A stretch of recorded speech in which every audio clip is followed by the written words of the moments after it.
ডিমগুলো আমি একে একে ভেজে নেব। কড়াতে দিয়ে দেবো আদা, রসুন ও পেঁয়াজ বাটা।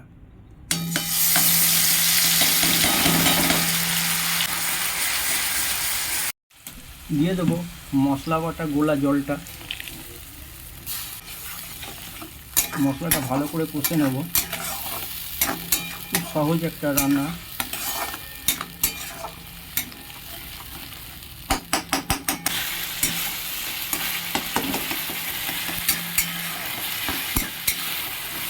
মশলাটা প্রায় কষা হয়ে গেছে।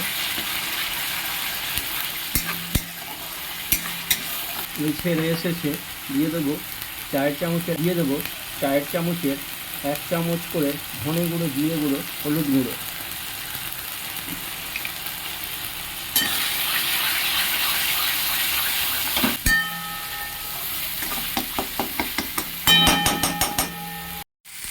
মশলাটা ভালোভাবে কষা হয়ে গেছে। দিয়ে দেবো এটা একটু ধুয়ে জল দিয়ে দেবো।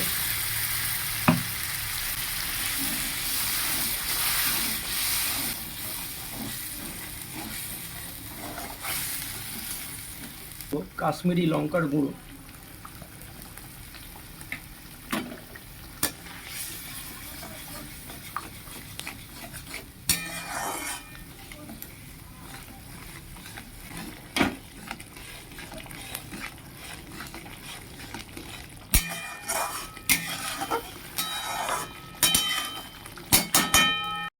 মশলা থেকে তেল ছেড়ে এসেছে। দিয়ে দেবো কেটে ধুয়ে রাখা কিছু আলু। মশলার সাথেই কষে নেব।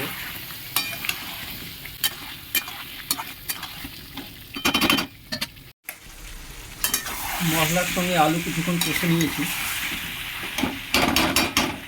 এইবারে দিয়ে দেবো কিছু পরিমাণ জল। এটা ঝোল হবে। দিয়ে দেবো স্বাদ ও পরিমাণ মতো নুন।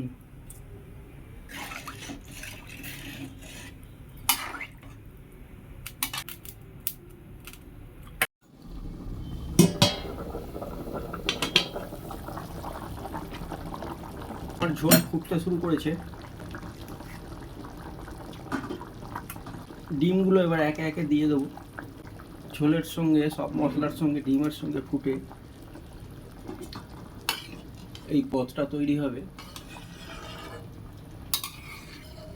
অতি সাধারণ ডিম ঝোল। যদি ভালো লাগে লাইক, শেয়ার ও কমেন্ট করবেন। আমার সকল দর্শক বন্ধুদের জানাই অসংখ্য ধন্যবাদ।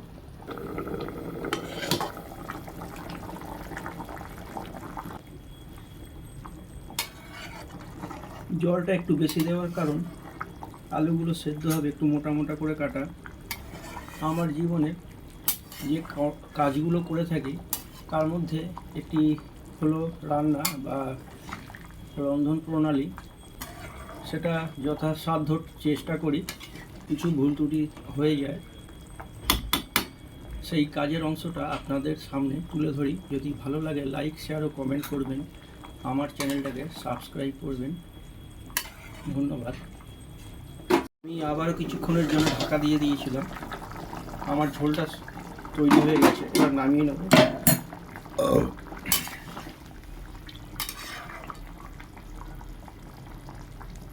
আলুও সুন্দর সেদ্ধ হয়ে গেছে।